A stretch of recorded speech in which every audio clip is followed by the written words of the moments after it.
সুপ্রিয় শিক্ষার্থীরা, আশা করি সবাই ভালো আছো, নিরাপদে আছো। আমি আইরিন পারভিন তোমাদের সবাইকে স্বাগত জানাচ্ছি অনার্স চতুর্থ বর্ষের প্রতিরোধ আন্দোলন ও নিম্নবর্গের ইতিহাস এই কোর্সে। আজ আমি তোমাদের সাথে আলোচনা করব পাবনা কৃষক বিদ্রোহ সম্পর্কে।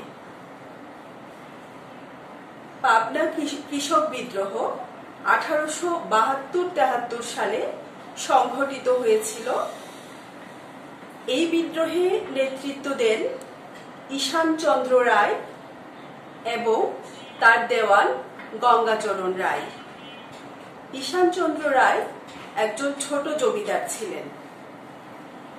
পাবনার ইউসুফশাহী পরগনার তথা সিরাজগঞ্জ মহকুমার শাহজাদপুর থানায় এই বিদ্রোহের সূত্রপাত ঘটে এবং খুব অল্প সময়ে এই বিদ্রোহ বিস্তার ঘটে পাবনা সদর এমনকি বগুড়া জেলা পর্যন্ত।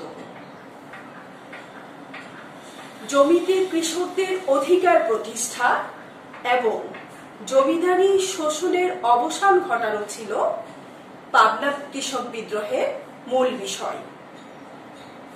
পাবনা কৃষক বিদ্রোহ অন্যান্য যে কৃষক বিদ্রোহগুলো ছিল তার থেকে একটু ভিন্ন ছিল এই কারণে যে এই বিদ্রোহে রায়ত কৃষক বিদ্রোহীরা প্রচলিত আইনের আশ্রয় নিয়ে জমিদারদের অবৈধ যে আদায় সে আদায় সহ নিপীড়নমূলক কর্মকাণ্ডগুলোকে অত্যন্ত সফলতার সাথে প্রতিহত করতে পেরেছিল। পাবনা কৃষক বিদ্রোহের অনিবার্য ফল হিসেবে 1885 সালে প্রজাস্বত্ব আইন প্রণয়ন করা হয়। এই প্রজাস্বত্ব আইন প্রণয়নের ফলে জমির উপর বা ভূমির উপর কৃষকের অধিকার আংশিক স্থাপিত হয়েছিল। 1793 সালে লর্ড কর্নওয়ালিসের প্রবর্তিত চিরস্থায়ী বন্দোবস্তের প্রবর্তনের ফলে ভূমির উপর কৃষকদের অধিকার হারিয়ে যায়। পাবনা কৃষক বিদ্রোহের পরবর্তী ফলস্বরূপ 1885 সালে যখন প্রজাস্বত্ব আইন প্রণয়ন করা হয়, এই প্রজাস্বত্ব আইনের মাধ্যমে নির্যাতিত, নিপীড়িত, উচ্ছেদকৃত কৃষকরা তাদের ভূমির উপর আংশিক অধিকার ফিরে পেয়েছিল। তাহলে প্রিয় শিক্ষার্থীরা, চলো আমরা এবার দেখে নেই যে পাবনা কৃষক বিদ্রোহ সংঘটিত হওয়ার পেছনে কি কি কারণগুলো ছিল।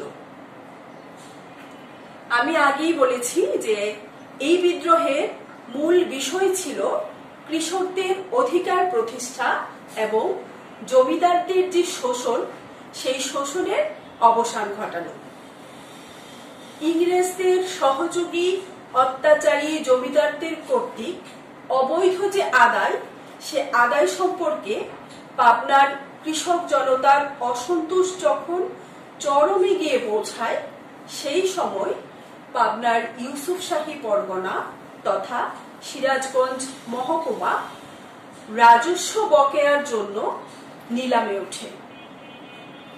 আর এই নিলামের সুযোগে বাংলার বিভিন্ন জায়গার বিভিন্ন স্থানের বড় বড় যে পরিবারগুলো ছিল তারা নব্য জমিদার হয়ে ওঠার সুযোগ সৃষ্টি হয়েছিল এই নিলামের কারণে।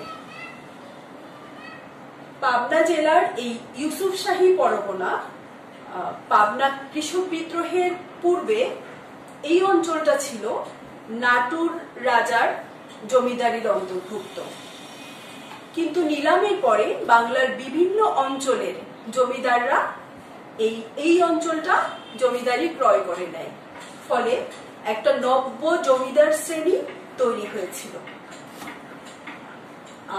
জানা যায় যে সিরাজুল ইসলাম সম্পাদিত বাংলাদেশের ইতিহাস 1704 থেকে 1971 এই গ্রন্থ থেকে আমরা জানতে পারি যে এই নিলামের সুযোগে ঢাকার বন্দ্যোপাধ্যায় পরিবার, কলকাতার ঠাকুর পরিবার, সেনাল পরিবার, তারপর পর্জনার যে ভাদুরী পরিবার, এইসব পরিবারগুলো নতুন জমিদার হয়ে বসে।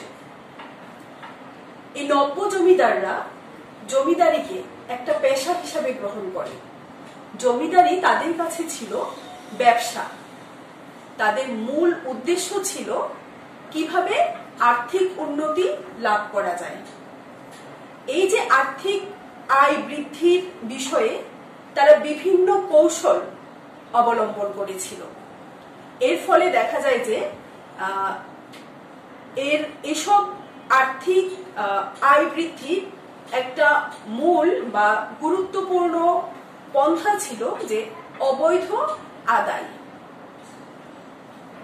1793 সালে যখন চিরস্থায়ী বন্দোবস্ত হয়, এই চিরস্থায়ী বন্দোবস্ত প্রবর্তনের পর প্রকৃতপক্ষে এই কৃষক রায়তদের দুর্দশার দিন শুরু হয়ে যায়। কেননা এই চিরস্থায়ী বন্দোবস্ত জমিদারদের সর্বরকম স্বার্থ রক্ষা করেছিল। চিরস্থায়ী বন্দোবস্তের ফলে ভূমির উপর কৃষকের অধিকার হারিয়ে ফেলেছিল। এই বন্দোবস্তে কৃষকের স্বার্থের অনুকূলে কোনো নিয়ম ছিল না বা কোনো সুযোগ তৈরি করা হয়নি। সমস্ত সুযোগ সুবিধা জমিদাররা ভোগ করত। ফলে জমিদাররা খুব সহজেই নিজের স্বার্থে ব্যাঘাত ঘটলে তারা কৃষককে সেই জমি থেকে উচ্ছেদ করে দিত। সাঁওতাল বিদ্রোহের কথা যদি তোমরা মনে করো, দেখো যে সেখানে কি হয়েছিল।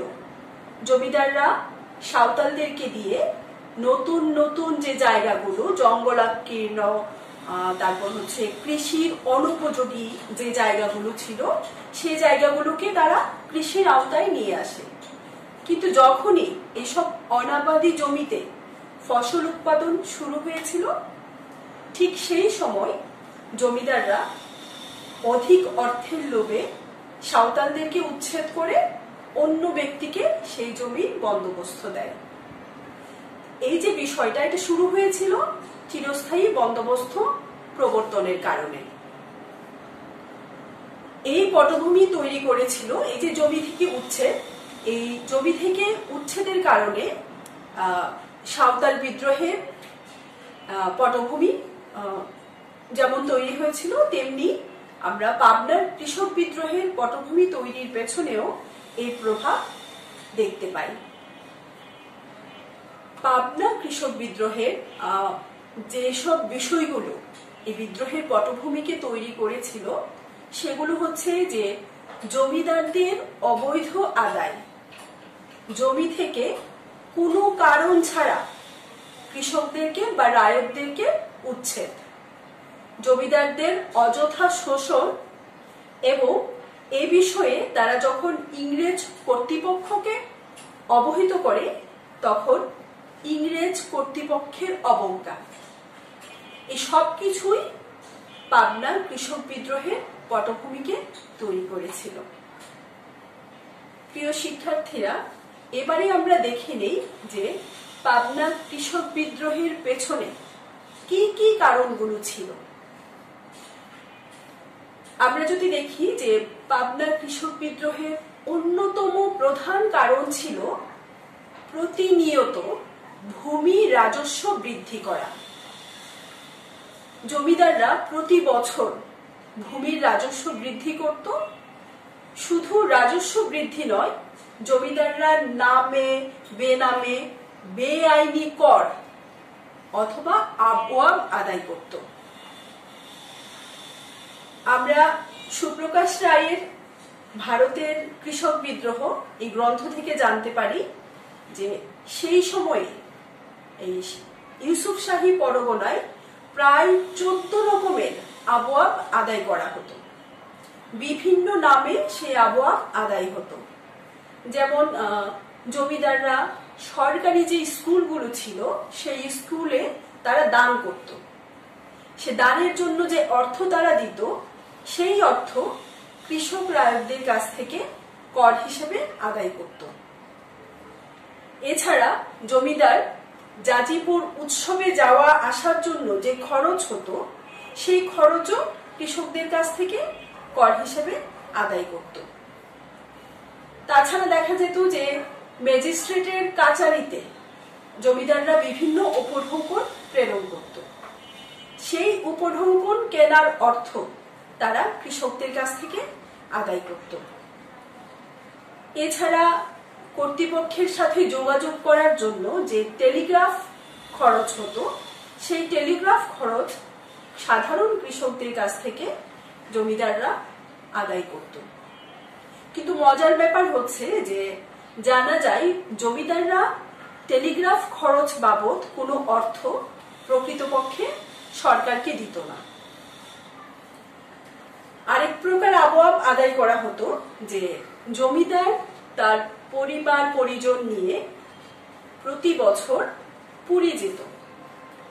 সেই পুরী দর্শন করে ফেরার সময় তারা জগন্নাথের প্রসাদ নিয়ে আসত। সেই প্রসাদ এনে রাজ্যের সমস্ত কৃষক রায়তদের মধ্যে সেই প্রসাদ বন্টন করে দেওয়া হতো। কিন্তু এই প্রসাদ বন্টন উপলক্ষে অর্থাৎ প্রসাদ দেওয়ার পরিবর্তে তারা কৃষকদের কাছ থেকে অর্থ আদায় করত। এছাড়াও জমিদার পরিবারের কারো মৃত্যু হলে অথবা কোনো যাগযজ্ঞ অনুষ্ঠিত যাগযজ্ঞ করার প্রয়োজন দেখা দিলে জমিদার সেই যজ্ঞ সেই শ্রাদ্ধ জমিদারদের এই রাজস্ব বৃদ্ধি ছাড়াও আবওয়াব গ্রহণ করত। এছাড়াও জমিদার এবং তার গুমস্তারা বিভিন্নভাবে কৃষক বা রায়তদেরকে নির্যাতন করত। যেমন কোনো কৃষক বা কোনো প্রজা নিজে একটি ঘর তৈরি করেছে, হয়তো কোনো প্রয়োজনে সেই ঘর সে বিক্রি করবে, অথবা একটা গাছ সে বুনেছে, সেই গাছ বড় হওয়ার পর প্রজা তা বিক্রি করবে। নিজের এই ঘর বা তার এই গাছ বিক্রি করার পরে বিক্রি করার পর যে অর্থ পেত সেই অর্থের 4 ভাগের 1 ভাগ জমিদারকে প্রদান করতে হতো। এমনকি তারা যদি গ্রামে 1 মণ ধান বিক্রি করত তাহলে এই বিক্রির উপর একটা টাকা একটা অর্থ জমিদারকে জমা দিতে হতো। তাছাড়াও জমিদার খাজনা আদায়ের জন্য তার যে গোমস্তা এবং পেয়াদাকে পাঠাতো সেই গোমস্তা এবং পেয়াদা পাঠানোর যে খরচ সেই খরচও কৃষকদের কাছ থেকে আদায় করা হতো। এইভাবে কৃষকরা নির্যাতনের শিকার হচ্ছিল। নব্য জমিদাররা বেশিরভাগই ছিল শহর কেন্দ্রিক। তারা বিলাস পোষণে মত্ত ছিল এবং তারা শহর কেন্দ্রিক জীবনে অভ্যস্ত ছিল। তারা কলকাতায় অবস্থান করত এবং তাদের অনুপস্থিতির সুযোগে তাদের অসাধু গোমস্তা এবং পেয়াদারা এই কৃষক প্রজার উপর চালিয়ে যেত অত্যাচারী প্রভুত্ব, যা বিদ্রোহের কারণ সৃষ্টি করেছিল। এই নির্যাতন ছাড়াও অভিনব উপায়ে আয় বৃদ্ধির পদক্ষেপ নিয়েছিল জমিদাররা। সেটা ছিল ভূমি জরিপ ব্যবস্থা। পাবনা কৃষক বিদ্রোহের পূর্বে নাটোর জমিদারের সময় ভূমি জরিপের যে ব্যবস্থা ছিল সে ব্যবস্থা ছিল কি যে জমিটা পরিমাপ করা হতো নলের মাধ্যমে। সে নলটা ছিল 23 থেকে 24 ইঞ্চি লম্বা। কিন্তু পরবর্তী সময়ে অর্থাৎ নব্য জমিদারেরা নতুন ভাবে ভূমি জরিপের ব্যবস্থা করে এবং এই জরিপের ক্ষেত্রে তারা যে নল ব্যবহার করত সেই নলের দৈর্ঘ্য ছিল 18 ইঞ্চি। এর ফলে দেখা যায় যে কৃষকদের যে ভূমি সে ভূমির পরিমাণ কমে যাচ্ছে, কিন্তু এই যে অতিরিক্ত ভূমিটা বের হচ্ছে, সেই অতিরিক্ত ভূমি জমিদারের খাস জমিতে পরিণত হচ্ছে। এইভাবে জমিদাররা তাদের আয় বৃদ্ধি করে। অত্যাচারের এই যে নতুন পদ্ধতি, এই পদ্ধতি কৃষক প্রজাকে বিদ্রোহের পটভূমি রচনায় সাহায্য করেছিল। ঠিক এই সময়ে ব্রিটিশ সরকার অবৈধ আদায় সম্পর্কে অনুসন্ধান শুরু করে এবং রোডসেস আইন প্রণয়ন করে। এই রোডসেস আইন প্রণয়নের কারণে জমিদারগণ প্রত্যেক প্রজার জমির পরিমাণ জানাতে বাধ্য হন। এই অবস্থায় জমিদারগণ তাদের দুর্নীতি প্রকাশ হয়ে পড়বে এই আশঙ্কা থেকে তারা খাজনার সময় যে অবৈধ আদায়গুলো ছিল, সেই অবৈধ আদায় যোগ করে একটা কবলিয়ত লিখিয়ে নিত। সেই কবলিয়তে কি থাকতো, যে সেই কবলিয়তে লেখানো ছিল যে কৃষকরা স্বেচ্ছায় এই ভূমি জরিপের যে পদ্ধতি, এই নতুন পদ্ধতি কৃষকরা স্বেচ্ছায় প্রদান করেছে, মানে স্বেচ্ছায় সম্মতি প্রদান করেছে। এই মর্মে কবলিয়ত লিখিয়ে দেওয়া শুরু করে। এই কবলিয়ত যদি কোনো কৃষক প্রদান না করত, তাহলে জমিদারগণ কৃষককে পাট্টা দিত না। পাট্টা হচ্ছে যে কৃষকের জমির দলিল। এইভাবে তাদের অবৈধ কার্যকলাপকে আইনের পোশাক পরিয়েছিল জমিদাররা, যা বিদ্রোহের একটি কারণ বলে, অন্যতম কারণ বলে মনে করা হয়। এই যে জমিদারদের নানাবিধ শোষণ কৃষক প্রজাকে বিদ্রোহী হতে বাধ্য করেছিল। একজন নির্যাতিত রায়তের যে সাক্ষাৎকার, সেই সাক্ষাৎকারটা এরকম ছিল যে তিনি বলেছেন যে জমিদার হয়তো, যে নব্য যে জমিদার, সেই জমিদার হয়তো মারা গিয়েছে, তো বাবা মারা যাওয়ার পরে ছেলে জমিদার হয়েছে। এই নতুন জমিদার কিছুটা ইংরেজি জানতেন এবং বিলিতি মদ খেতেন। তো তিনি তার বাবার আমলে ধার্যকৃত যে রাজস্ব, তাতে সন্তুষ্ট হলেন না। তিনি নতুন করে রাজস্ব ধার্য করলেন, যা ছিল পূর্বের রাজস্বের প্রায় 1.5 গুণ।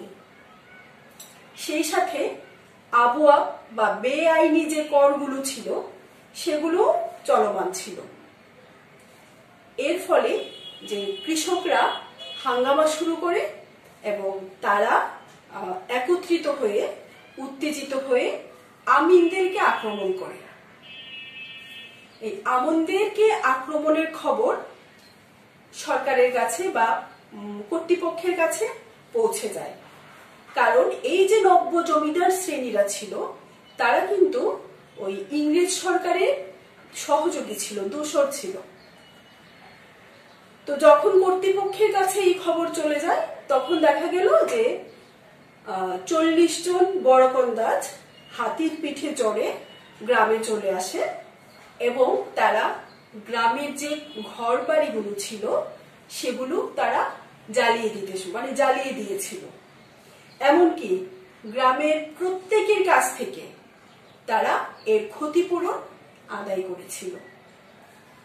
এইভাবে কৃষকরা নির্যাতিত হচ্ছিল। এবং এই যে কৃষক আন্দোলন, কৃষক বিদ্রোহ, এই বিদ্রোহে যারা নেতৃত্ব দিয়েছিল কর্তৃপক্ষ, সেই সব নেতাদেরকে ধরে জমিদারের কাচারিতে আটকে রাখে। এভাবে তারা কৃষক বিদ্রোহকে আসলে দমন করতে চেয়েছিল। তখনকার সিরাজগঞ্জের যে এসডিও ছিল, সে এসডিও, তার নাম ছিল নোলান। তিনি যে রিপোর্ট, পাবনার কৃষক বিদ্রোহ সম্পর্কে যে রিপোর্ট তিনি লিখেছেন, সেখানে লেখা ছিল যে জমিদারেরা কৃষক নির্যাতনের অপরাধে অপরাধী, তাদের কাজের প্রতিশোধ গ্রহণের জন্য কৃষকেরা দলবদ্ধ হতে থাকে এবং কৃষক জাগরণের ফলে জমিদারেরা মুচলেকা দিতে বাধ্য হয়। জমিদার ও প্রজাদের মধ্যকার কয়েকটি মামলায় প্রজারা জয়লাভ করলে প্রজাদের বা কৃষকদের উদ্যোগ আরো বেড়ে যায়। তিনি এটাও উল্লেখ করেছিলেন যে প্রত্যন্ত গ্রামগুলোতেও এই কৃষক বিদ্রোহটা ছড়িয়ে পড়েছিল। 1793 সালে চিরস্থায়ী বন্দোবস্ত আইন এবং 1859 সালের খাজনা আইন কৃষক প্রজাকে আসলে কোনো ধরনের সহায়তা দিতে ব্যর্থ হয়েছিল এবং পাবনা বিদ্রোহের পূর্ব পর্যন্ত রায়তরা জমিতে কোনো অধিকার পায়নি। ফলে জমিদার ও রায়তদের সম্পর্কে মারাত্মক অবনতি দেখা দেয়, যার পরিণতিতে এই যে জমিদার এবং কৃষকদের বিরোধ সেটা স্পষ্ট হয়ে ওঠে এবং কৃষক প্রজাগণ বিদ্রোহের পথে এগিয়ে যায়। প্রিয় শিক্ষার্থীরা, তাহলে আমরা কি দেখতে পেলাম যে বিভিন্ন কারণে পাবনার কৃষক বিদ্রোহ সংঘটিত হয়েছিল। সেই কারণগুলো কি? যে মূল কারণ ছিল হচ্ছে যে প্রতিনিয়ত ভূমি রাজস্ব বৃদ্ধি করা, সেই সাথে নামে বেনামে বিভিন্নভাবে কৃষকদের কাছ থেকে অনৈতিকভাবে কর আদায় করা বা আবওয়াব আদায় করা। এছাড়াও যে জমিদারদের শোষণ এবং নির্যাতন, কৃষকদের ব্যক্তিগত সম্পদ, তাদের যে ফসল সেটা বিক্রি করলেও জমিদারদেরকে এর একটা অংশ জমিদারকে দিতে হতো। তাছাড়াও একটা অভিনব পদ্ধতিতে এই কৃষকরা নির্যাতনের শিকার হচ্ছিল, সেটা হচ্ছে যে ভূমি জরিপ ব্যবস্থা। নাটোর রাজের সময়ে, নাটোর রাজের জমিদারিতে যেখানে ভূমি জরিপ করা হতো 23 থেকে 24 ইঞ্চি নলের সাহায্যে, সেখানে নব্য জমিদাররা ভূমি জরিপ করছিল 18 ইঞ্চি নলের মাধ্যমে। ফলে বিশাল পরিমাণ ভূমি জমিদারের হস্তগত হয় এবং জমিদারের খাস জমিতে পরিণত হয়েছিল। এইভাবে জমিদাররা তাদের যে আর্থিক উন্নতি বা সেই আর্থিক উন্নতির ব্যবস্থা করছিল। তাছাড়াও বিভিন্নভাবে তাদের উপর নির্যাতন চালিয়ে তাদেরকে দমন করে এই জমিদার এবং তার গোমস্তা, পেয়াদা, নায়করা তাদেরকে নির্যাতনের মাধ্যমে এই বিদ্রোহের পথে এগিয়ে নিয়ে গিয়েছিল। প্রিয় শিক্ষার্থীরা, এবার আমরা দেখব যে বিদ্রোহের সূত্রপাত কিভাবে হয়েছিল। যে এই যে আমরা বললাম বিদ্রোহের কারণগুলো, সেই বিদ্রোহের কারণগুলোকে বিক্ষুব্ধ কৃষক প্রজাদের অনেকেই বিদ্রোহের এইসব কারণে বিক্ষুব্ধ হয়েছিল এবং তারা অনেক প্রজারা অবৈধ যে করগুলো ছিল সে কর দিতে তারা অস্বীকার করে। কিন্তু জমির যে খাজনা অর্থাৎ মূল কর যেটা, সেটা রায়তরা দিতে রাজি ছিল। কিন্তু গোমস্তাদের কাছে এই মূল কর না দিয়ে তারা আদালতের দ্বারস্থ হয় এবং আদালতে ভূমির যে খাজনা সেই খাজনা তারা জমা করে।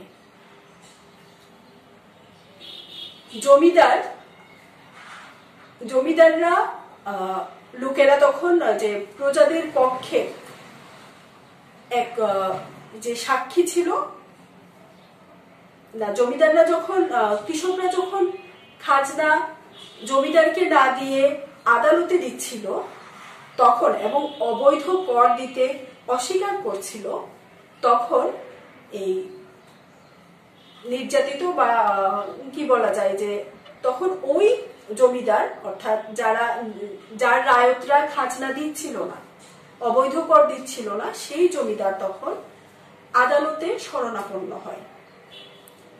নিম্ন আদালতে যে রায় হয় সে রায় জমিদারের পক্ষে যায়, কিন্তু কৃষক বিদ্রোহীরা আপিল করে এবং আপিলের যে রায় সেই রায় কৃষকদের পক্ষে যায়। এই অবস্থায় তখন পরাজিত কোনো এক জমিদারের লোকজন কৃষকদের পক্ষের যে সাক্ষী ছিল এক সাক্ষীকে তারা অপহরণ করে এবং নিয়ে লুকিয়ে রাখে। এই ঘটনার ফলে বিভিন্ন জায়গায় কৃষক বিদ্রোহটা ছড়িয়ে পড়ে এবং যেহেতু মামলায় জমিদার হেরে যায়, ফলে কৃষকরা কিন্তু আরো বেশি উদ্যমী হয়ে যায় এবং বিভিন্ন জায়গায় কৃষকরা এই অবৈধ কর দিতে অস্বীকার করে। ইতিমধ্যেই কৃষক পক্ষে এক সাক্ষীকে জমিদারের লোকজন অপহরণ করায় বিদ্রোহ দাবানলের মতো বিভিন্ন গ্রামে ছড়িয়ে পড়েছিল। কর্তৃপক্ষ প্রথমে এটাকে আমল দেয়নি, কিন্তু পরবর্তীতে তারা কৃষকদের পক্ষে এগিয়ে আসে এবং তারা শেষ পর্যন্ত কৃষকদের চাপে পড়ে সেই অপহরণকৃত ব্যক্তিকে তারা উদ্ধার করে এবং যারা এই কাজের সাথে সংশ্লিষ্ট ছিল অর্থাৎ জমিদারের লোকজনকে শাস্তির আওতায় আনতে বাধ্য হয়েছিল। সুপ্রিয় শিক্ষার্থীরা, আজকে এই পর্যন্তই।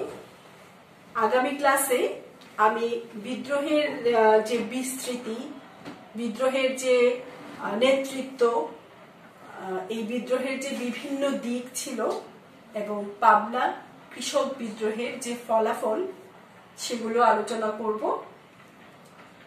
তো সেই পর্যন্ত সবাই সুস্থ থাকবে, নিরাপদে থাকবে, ঘরে থাকবে।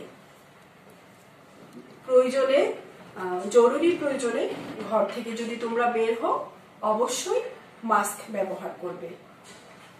প্রিয় শিক্ষার্থীরা, তাহলে আগামী ক্লাসে আবার তোমাদের সাথে দেখা হবে। তোমরা ভালো থেকো, সুস্থ থেকো।